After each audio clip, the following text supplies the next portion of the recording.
Mesdames, Messieurs, chers amis, dans le cadre de la semaine précédant la Fête de l'Europe du 9 mai 2021, semaine au cours de laquelle la Maison de l'Europe a demandé à des acteurs qui se sont impliqués dans la construction européenne de donner leur témoignage sur l'Europe d'aujourd'hui et sur son avenir. Dans ce cadre, Monsieur le Président, Monsieur le Ministre, Monsieur le Commissaire et, surtout très cher ami, il me revient l'honneur d'introduire votre propos à ce jour, à la veille de cette journée du 9 mai, au cours de laquelle nous allons nous souvenir de ce jour extraordinaire qui a modifié le cours de l'histoire de notre continent, et je dirais même de notre monde, qui aujourd'hui a tant besoin de notre Europe. C'est un grand honneur pour nous que vous ayez accepté de participer à notre projet qui cherche à faire découvrir à nos concitoyens que cette Europe qui se construit déjà depuis 71 ans a besoin de chacun d'eux. Comme vous l'avez écrit dans cet ouvrage, Se reposer ou être libre, qu'aujourd'hui, il n'est plus temps de se reposer, il n'est plus temps de se replier sur nous-mêmes, mais il est grand temps de garder les yeux ouverts pour continuer cette aventure avec lucidité. Votre parcours, cher ami qui partant de vos Alpes que vous aimez toujours autant, jusqu'à la Commission européenne, vous avez été en charge du dossier le plus difficile qui soit, cette grande illusion, comme vous la nommez dans votre dernier ouvrage, et qui concerne le départ de notre Union d'un de ses États membres. Des Alpes à la Commission européenne, en passant aussi par tant de responsabilités au niveau régional et national. Votre parcours, cher ami, nous a convaincus que vous êtes aujourd'hui un de ceux qui a suffisamment observé notre Europe, notre monde et nos territoires nationaux pour que vous puissiez nous décider ce futur de notre Europe et de notre monde que nous cherchons. Mais aussi, votre regard vous a permis de bien comprendre notre humanité avec ses capacités, ses lacunes, ses richesses, ses espérances. Pour réussir à nous tracer, après avoir bien sûr reconnu l'héritage dont nous avons été les dépositaires, mais aussi l'héritage que vous nous transmettez, pour réussir à parfaire cette construction européenne dans un monde qui se transforme à une vitesse incroyable et qui inquiète tant de nos concitoyens. Nous nous réjouissons de vous entendre, car votre expression toujours si claire, la justesse de vos propos et votre si profonde réflexion sur notre humanité nous permet aujourd'hui d'augurer que vous saurez nous dire votre attachement à ce beau projet de société. Cet augure s'appuie également sur le souvenir de vos passages à Rennes il y a déjà plusieurs années, où vous aviez eu la si grande amabilité de répondre à l'appel de notre Maison de l'Europe naissante, et aussi sur le souvenir de toutes ces émissions télévisuelles ou radiodiffusées que nous avons entendues. Mais, cher ami, merci de tout cœur de votre participation à notre projet. Et pour finir, je dois vous dire que nous attendons avec beaucoup de plaisir et de curiosité les réponses que vous ferez à nos questions indiscrètes et curieuses.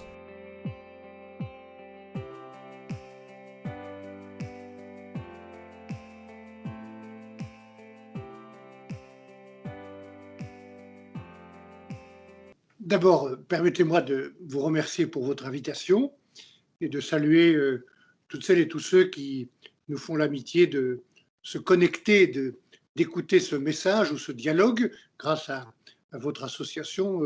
Je vous salue les uns et les autres et donc je suis heureux de vous saluer collectivement et personnellement et de vous remercier pour le temps que vous consacrez à parler de l'Europe de manière lucide, de manière claire, sans être dans une forme de béatitude.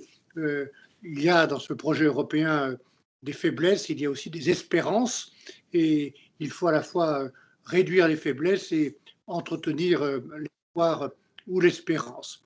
Et vous citiez Robert Schuman, qui, avec Jean Monnet et quelques autres, ne les oublions pas, allemands, luxembourgeois, belges, néerlandais, italiens, ont eu cette vision au lendemain de la Deuxième Guerre mondiale, de se réunir, de se retrouver et de se dire quelque chose qui reste valable. Et je réponds à votre question.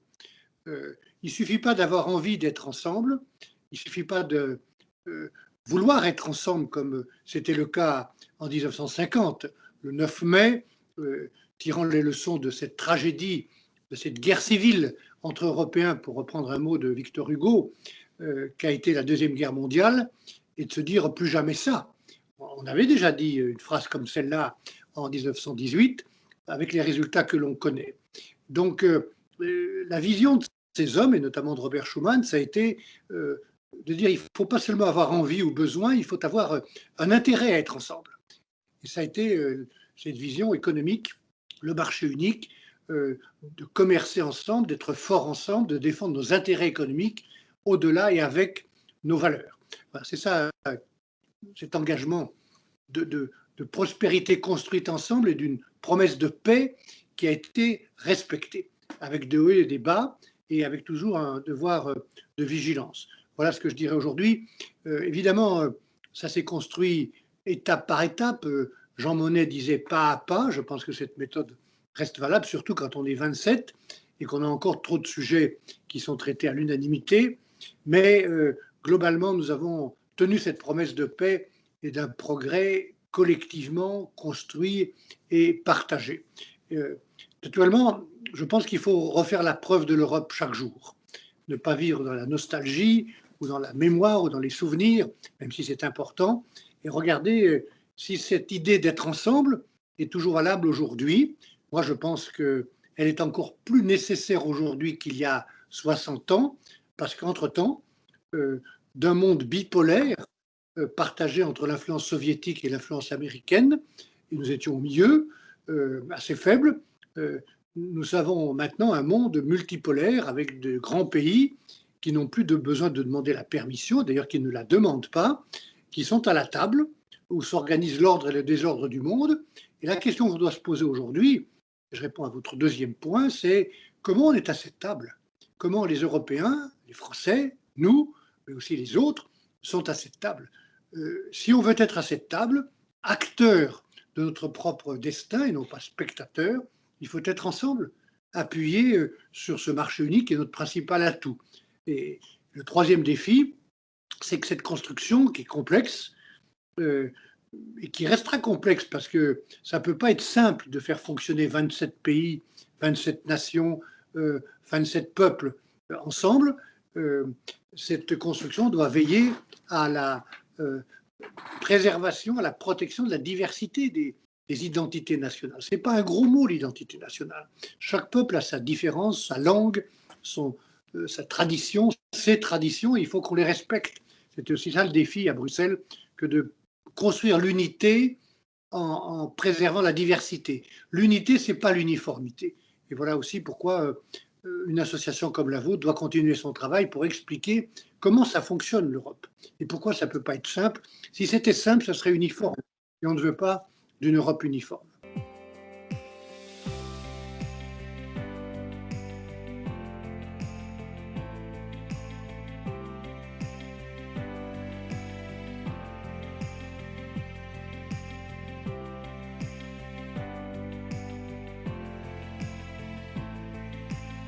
D'abord, un mot du Brexit, en vous remerciant pour votre appréciation sur le travail que j'ai conduit pendant 4 ans et demi, mais qui était un travail collectif.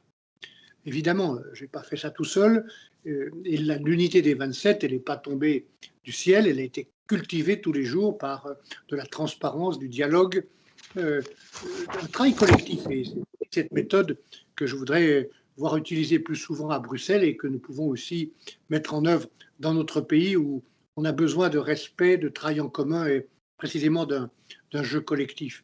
Les citoyens ont été la priorité du Parlement européen, la mienne, celle des États membres, et on a protégé ainsi dans ce traité du Brexit, dans le premier traité du Brexit, puisqu'on a fait 2 traités en 4 ans, on a protégé les droits des citoyens, tous les droits acquis jusqu'à la fin de l'année 2020, les droits de résidence, les droits sociaux, ça concerne 4,5 millions de personnes, et ces droits sont définitivement protégés.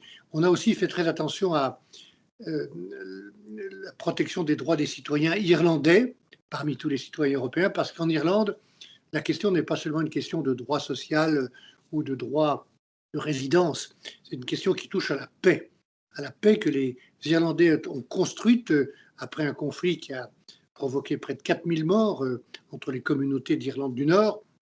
Et cette paix, c'est un bien précieux, fragile, qui est aussi dans la responsabilité de tous les Européens. L'Irlande est un pays de l'Union, l'Irlande du Nord est juste à côté, avec le Royaume-Uni. Donc on a fait attention dans ce traité à préserver, malgré le Brexit, qui remet en cause beaucoup de choses en Irlande, la paix qui est fragile et qui a été au cœur des enjeux citoyens. Voilà. Pour l'avenir, au-delà du Brexit, puisque maintenant nous sommes entre nous, les 27, et que le Brexit est derrière nous, il y a plein de choses à faire pour les citoyens, préserver les droits, les libertés, toutes les libertés individuelles et collectives, et puis, je le pense, remettre davantage l'homme au cœur du projet européen. Bien sûr, on a besoin de technique, on a besoin de traités, on a besoin d'une fonction publique européenne, il y a beaucoup de côté financier et parfois un peu bureaucratique, mais moi je pense qu'il faut remettre l'homme au cœur du projet européen. La question qui est en débat actuellement sur un vrai salaire minimal, la culture avec le développement du projet Erasmus, la création que j'ai proposée l'autre jour au Touquet de vraies universités européennes, il y en existe déjà quelques-unes. Je ne parle pas seulement de coopération entre les universités, je parle de vraies universités européennes où pendant tout un cursus de plusieurs années, des jeunes de toute l'Europe pourraient faire leurs études ensemble et obtenir les mêmes diplômes. Voilà, je pense que Europe sociale, une éducation, culture, préserver des droits fondamentaux, voilà les enjeux qui sont au cœur du projet européen citoyen dans les années qui viennent.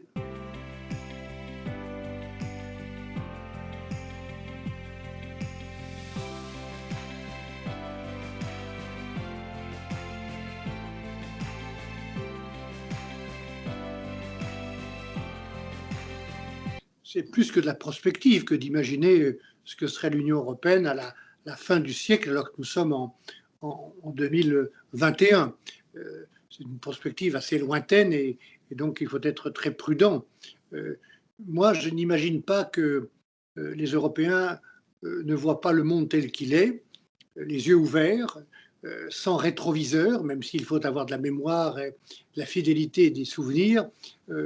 N'ayons pas de nostalgie. Le monde tel qu'il est très différent de ce qu'il était du temps de Robert Schuman ou de Jean Monnet. C'est un monde dangereux, instable, injuste, et encore une fois dans lequel il y a des pays qui ont une telle taille, une telle population, de telles ressources naturelles par eux-mêmes et en eux-mêmes qu'ils n'ont besoin d'aucune forme de coopération pour exister, pour être acceptable. C'est le cas des États-Unis, évidemment, depuis longtemps, mais désormais de la Chine, première puissance mondiale, presque première puissance mondiale, de l'Inde, de la Russie, du Brésil. Comment on est acceptable si on n'est pas ensemble? Et moi, je n'ai pas envie que mon pays, notre pays, et même les autres pays européens soient spectateurs. J'ai pas envie qu'on soit sous-traitants et sous influence des Chinois et des Américains. J'ai pas envie que l'avenir de mes enfants, de mes petits-enfants se décide à Pékin ou à Washington. Et donc, si on est dans cette idée-là, qui est celle d'être patriote et européen, il faut, j'ai dit patriote et européen, il faut être ensemble. Il faut être européen en plus d'être patriote. Sinon, on sera spectateur et sous-traitant. Et donc, c'est ma première réponse et la réponse fondamentale, restons ensemble, changeons ce qui doit l'être, corrigeons ce qui doit l'être, trouvons dans notre action commune les raisons d'être fort, respecter, écouter, de défendre sans complexe, les autres n'ont pas de complexe, nos valeurs et nos intérêts, et restons ensemble sans perdre notre identité nationale. Et c'est mon deuxième point de réponse. L'Europe, dès l'instant où nous ne sommes pas une fédération, c'est le général de Gaulle qui disait qu'il ne faut pas que l'Europe broie les peuples comme dans une purée de marrons. Les peuples ont envie d'être respectés, qu'on respecte leurs différences, à commencer par leur langue, mais pas seulement. le fonctionnement de l'Union européenne ne sera jamais simple. Si c'est simple, encore une fois, ça devient uniforme et ce n'est pas ce qu'on souhaite. Donc, assumons et expliquons comment ça fonctionne et pourquoi il y a une certaine complexité dans le fonctionnement de l'Union européenne. Ça n'interdit pas de mettre plus de démocratie avec le Parlement européen, avec les parlements nationaux, avec le débat public facilité par Internet. Ça n'interdit pas de réduire le poids de la bureaucratie qui est trop important. Je pense qu'à Bruxelles, comme à Paris, quand les bureaucrates prennent le pouvoir, c'est qu'on leur laisse le pouvoir. Il faut donc que les politiques reprennent le pouvoir ou assument le pouvoir et la responsabilité. Mettre évidemment plus de majorité qualifiée et moins d'unanimité dans certains sujets. Peut-être faire un exercice, j'espère que la future convention sur l'avenir de l'Europe va s'y pencher, d'évaluation de toutes les compétences européennes pour voir celles qui ont été là au début, il y a 40 ou 50 ans, et qui n'ont plus la même valeur ajoutée. Peut-être y a-t-il des sujets sur lesquels on pourrait rendre les compétences et le pouvoir aux pays, aux nations, voire aux régions. Les sujets sur lesquels on doit absolument continuer à travailler ensemble, c'est la question de l'agriculture, de la concurrence, du commerce, notamment du marché unique, expliquer pourquoi on a intérêt à être ensemble, et puis peut-être, dans l'autre sens, des sujets sur lesquels on n'est pas ensemble, mais où le monde tel qu'il est explique et justifie qu'on soit ensemble. On voit cette pandémie terrible qui a une violence inouïe pour tant de familles, avec tant de personnes qui ont été touchées, victimes, qui sont mortes, beaucoup de malades, beaucoup de jeunes qui sont isolés, beaucoup d'entreprises qui sont en danger. Cette crise a été absolument extraordinaire et violente. Des leçons à tirer. Moi, je pense qu'en matière de santé publique, doit avoir un échelon de coopération plus fort et plus structuré au niveau européen. C'est aussi vrai en matière de défense européenne, tout en préservant la souveraineté de chaque pays. Mais on peut. Moi, je vais vous dire la vérité, je suis favorable en tant que patriote français, en tant que citoyen français, à des souverainetés solidaires, plutôt que de rester à l'idée d'une souveraineté nationale solitaire. Je pense qu'il faut construire une solidarité entre nos souverainetés pour être plus forts ensemble. Et c'est ça l'enjeu des prochaines années ou des prochaines décennies pour tracer une perspective aussi lointaine que celle que vous avez proposée.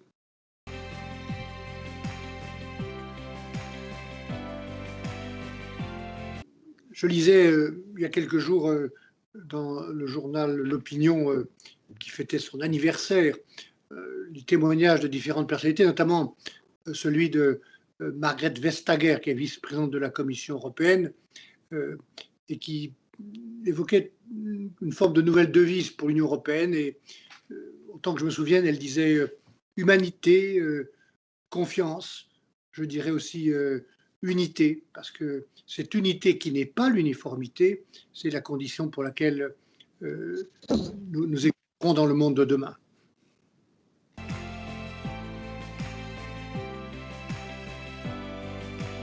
C'est compliqué de répondre à cette question parce qu'il y a tellement de villes modernes ou anciennes qui ont une âme et qui sont passionnantes. Mais moi, j'ai une passion pour la ville de Rome depuis très longtemps. Peut-être parce que je suis savoyard et que pendant de nombreux siècles, mon pays de Savoie a été au milieu, partie d'ailleurs du royaume de Piémont-Sardaigne. Peut-être parce qu'on retrouve en Savoie des couleurs ocre, jaune, rouge qu'on retrouve à Rome. Mais j'ai une vraie passion pour cette ville et pour la vieille ville de Rome.